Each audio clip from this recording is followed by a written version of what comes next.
ko lang yung leash.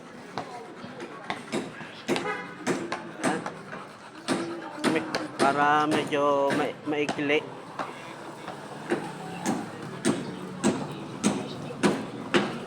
Now, lalakad kami dito. Come here. So, yun yung plastic balloon.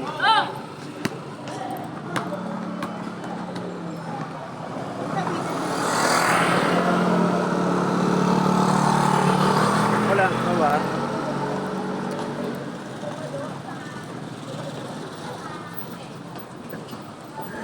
Ayan. No, come here. Go! Go! So, medyo risky lang dumaan dito. Kasi, masikip.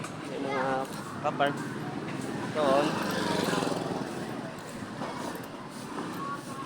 Kailangan ko parang i-check yung dog doon.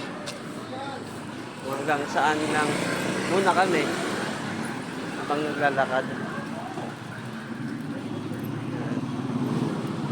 At siya. Hindi ko na nakita yung aso.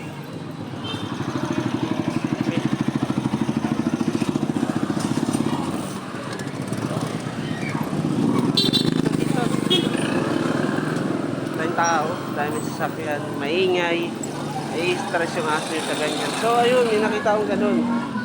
Tignan ko kung papatong siya. So dito, siguro dito may mga umiihi o dumudumi na pusa. Pero yun, kailangan ko yun kung papatong siya doon. Ika, come here. Dito. Dito.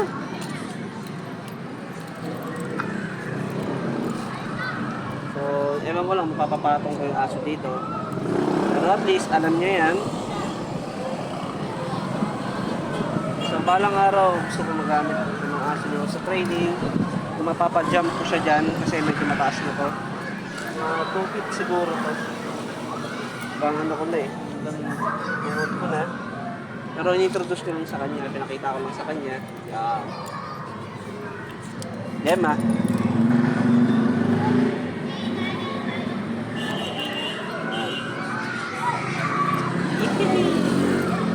Dito ngayon sa lugar na yan. Wala yung aso nyo.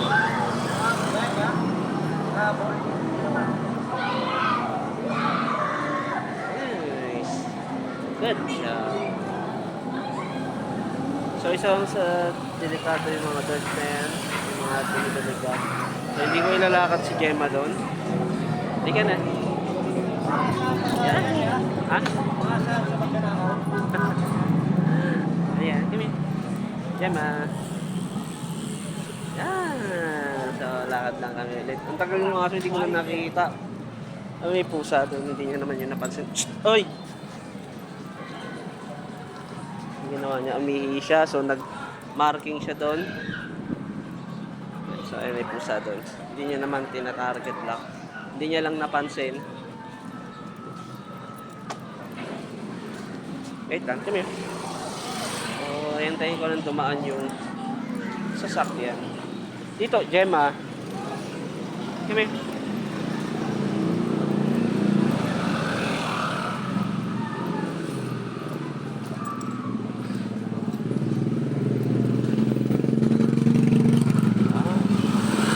Maraming basura pala dito sa mga gilid-gilid.